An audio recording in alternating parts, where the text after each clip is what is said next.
दुनिया के रखवाले सुन दर्द भरे मेरे नाले सुन।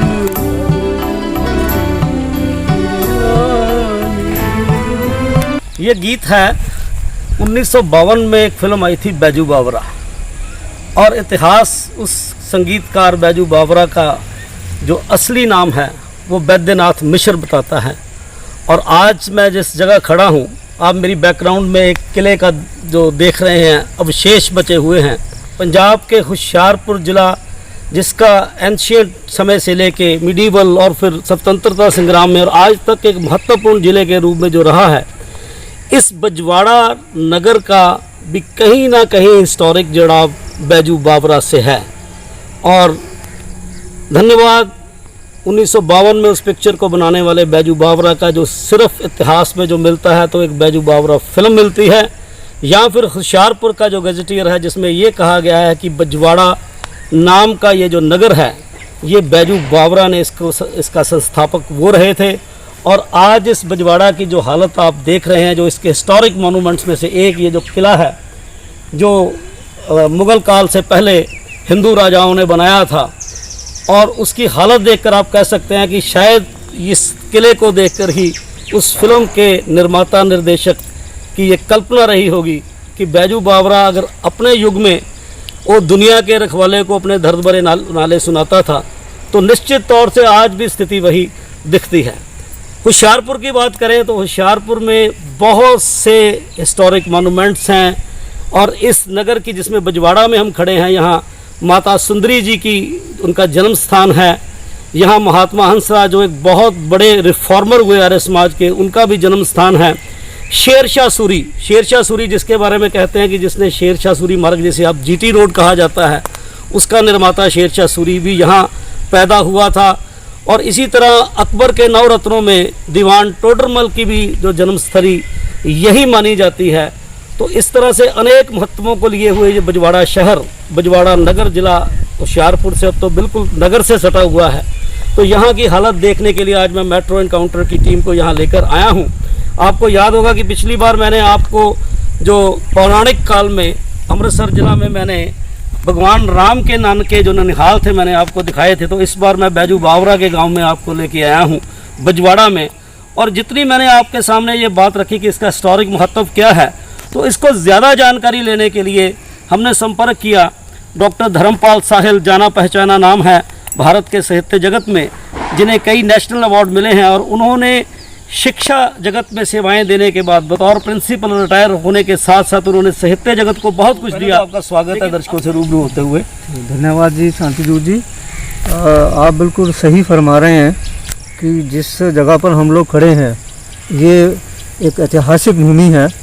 और ये बताया जाता है कि 18वीं सदी में जो कांगड़ा के राजा थे यहाँ, राजा संसार चंद, तो उन्होंने इस जगह के ऊपर अपना ये पहला किला यहाँ बनाया था। और 18वीं सदी में उस समय ये जो पंजाब था ये का हिस्सा नहीं था, ये ज़िला कांगड़ा में पड़ता था। ये जो बजवाड़ा है, अब महापंजाब की बात करें। और उस समय क्योंकि रियासतें थी अलग अलग, और जो हमें यहाँ पर ऐतिहासिक तथ्य लोगों से मिलते हैं उसके मुताबिक तो यही है कि जो जैसा हमारे होशियारपुर के गजेटियर में भी ये दर्ज है कि जो महान संगीतज्ञ बैजू बावरा, जिनका आपने फिल्म का जिक्र किया, कि उनके नाम पर ये जो गांव है या नगर है बसाया हुआ है जी। हालांकि उनके हमने काफ़ी खोजबीन की है, यहाँ पर बुजुर्गों से मिले हैं, लेकिन कोई हमें दस्तावेजी सबूत नहीं मिलते इस बात के।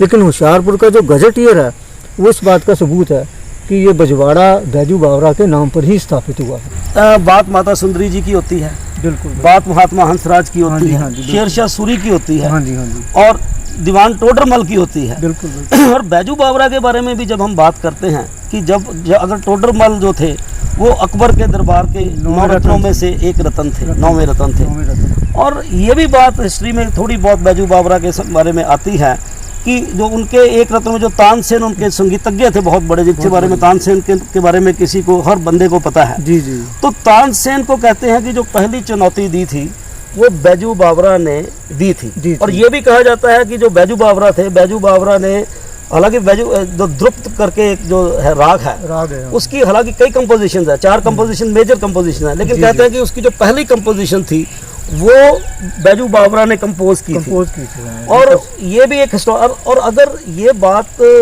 ये यहाँ तक चली जाती है कि अकबर के जो संगीत के एक रतन थे जी, उनको तानसेन की चुनौती हुई थी, और वो मुकाबला भी अकबर के दरबार में हुआ था। फिर कहीं ना कहीं अगर टोडरमल यहाँ के थे तो कहीं ना कहीं फिर बैजू बावरा का यहाँ आना जाना जरूर हो सकता है, रहा हो किसी उससे पहले, या मतलब कोई ऐसा जो कोरिलेशन कहीं ना कहीं हो सकता है कि ये हो, तभी ये कहीं ना कहीं ये बात उभर कर आई है। नहीं, ये आप सही फरमा रहे हैं कि कोरिलेशन तो है, लेकिन बावरा कहा था वो यहाँ से फिर शिफ्ट होकर चले गए थे जी, यहाँ से। और लेकिन जहाँ तक जब ये हम यहाँ के गांव के जितने भी बुज़ुर्ग हैं या जो यहाँ के काफ़ी पढ़े लिखे लोग हैं, हम उनसे बातचीत करते हैं तो वो लोग कोई हमें ऑथेंटिक प्रूफ नहीं दे पाते, सिर्फ सुनी सुनाई बात ही हमें बताते हैं। ये रही उसके बाद अगली बात जो है कि 18वीं सदी में जो राजा संसार चंद थे जी, जिन्होंने इस किले का निर्माण, उन्होंने किले का निर्माण किया यहाँ। इसका मतलब ये महत्व का शहर था, ये बजवाड़ा था, एक रियासत थी। ये उस समय की बहुत बड़ी व्यापारिक मंडी थी जी, और यहाँ का जो यहाँ का सामान था वो जो आज कहते हैं कि अफगानिस्तान तक चला गया, बुखारे तक की बात होती है। तो बड़ी बड़ी दूर से यहाँ पर व्यापारी आया करते थे, लेकिन धीरे धीरे जब रियासतें ख़त्म हुई और फिर पार्टीशन हुआ और उसके बाद सन 66 में हिमाचल बना, वो चला गया। उस समय फिर ये जो कांगड़ा ज़िला था, ये एरिया कांगड़ा ज़िले में था ये बजवाड़ा, फिर ये होशियारपुर ज़िले को मिला ये एरिया जी 1966 के बाद। तो डॉक्टर साहब हम आपसे ये चाहते हैं कि हम इस किले तक तो हम ढूंढते पहुंच गए, हमने जहाँ इसके हमें स्रोत मिले थे, हम यहाँ तक आ गए, हमने इसकी हालत आगे देख के जैसी सुनी थी वही है। पता नहीं पुरातत्व विभाग ने इसको क्यों नहीं संभाला। और जो पंजाब की भी बात, विरासत की बात करते हैं, हमें हमेशा जब पंजाब के पॉलिटिशियंस बात करते हैं तो कहते हैं हमारा विरसा बड़ा महान है, तो वो विरसे को ये संभालने की कोशिश नहीं हुई, ये एक अलग सवाल है। लेकिन हम ये सवाल यहाँ से ये उठाना चाहते हैं कि ये जो ऐसे विरासतें जो हैं हमारी, इसको संभालने की और सरकार को ध्यान देना चाहिए। लेकिन बजवाड़ा की जो अगली जो मतलब मॉडर्नाइज, उसके मतलब 15वीं शताब्दियों के जब हम बाद आ जाते हैं, मॉडर्न एज की हम बात करते हैं, तो बहुत से अन्य भाई 15वीं शताब्दी के नज़दीक की बात करें, उसके बाद 18वीं में आ जाएं, 18वीं 19वीं में पहुंच जाएं, तो ऐसे बहुत से जो मैंने नाम आपके सामने लिए कि जैसे माता सुंदरी जी का जन्म स्थान है, महात्मा हंसराज का, उनके भी हमें आप कुछ स्थान दिखा सकते हैं यहाँ? हाँ बिल्कुल, आपको दिखाएंगे।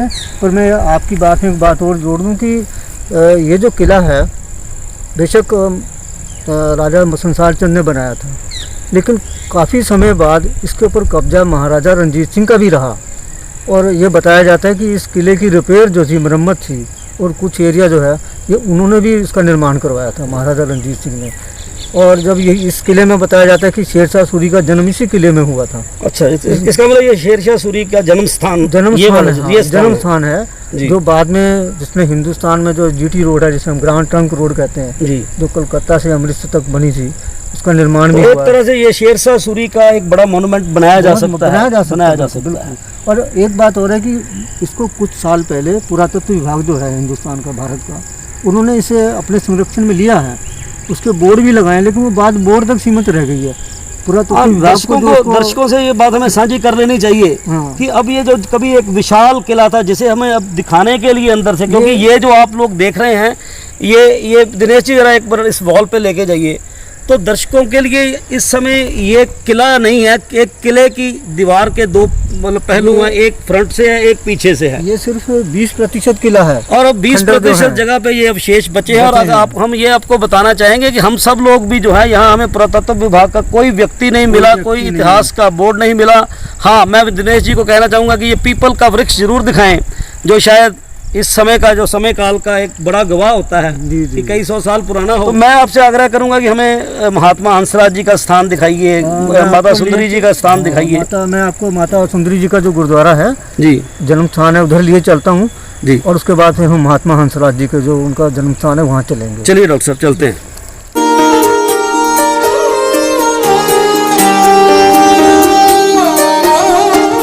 ये स्थान है जिसे माता सुंदर कौर जी का जन्म स्थान माना जाता है, थोड़ा सा जहाँ गुरु ग्रंथ साहब जी का पास में प्रकाश है।